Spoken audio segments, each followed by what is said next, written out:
François Hollande a rendu hommage vendredi aux 2 policiers qui ont été tués à Magnanville. Et puis hier, une marche blanche a été organisée par la communauté musulmane à Mantes-la-Jolie. Qu'est-ce que ça représente pour vous? Est-ce que c'est un symbole important? Est-ce que c'est nécessaire? Moi, alors je dirais pas communauté musulmane, j'ai envie de dire des Français musulmans. Je suis plutôt heureux de voir, effectivement, quand certains de nos compatriotes de confession musulmane se dissocient très clairement, se montrant de l'islamisme et du fondamentalisme. Voilà.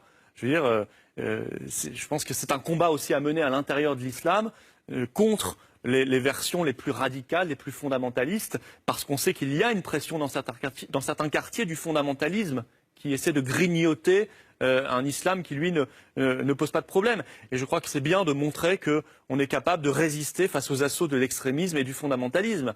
Mais je ne parle certainement pas de communauté, parce que là, ça serait tomber dans le communautarisme. Oui.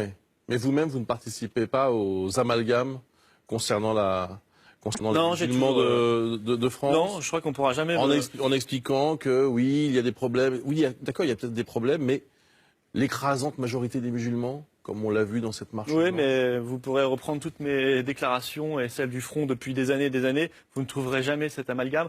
Au contraire, on a toujours expliqué qu'à ne pas lutter contre l'islamisme, à ne pas vouloir même le nommer, comme François Hollande et d'autres, à laisser la situation empirer depuis des années sous la droite, sous Sarkozy, comme sous la gauche, sous Hollande, on a en réalité permis aux fondamentalistes de remporter la partie dans nombre de quartiers.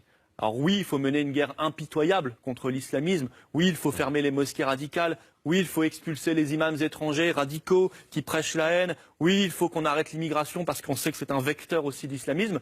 Mais nos compatriotes musulmans qui vivent normalement, comme n'importe quel Français qui travaille, qui vivent et qui sont en paix, aspirent simplement eux aussi à être en sécurité et en paix.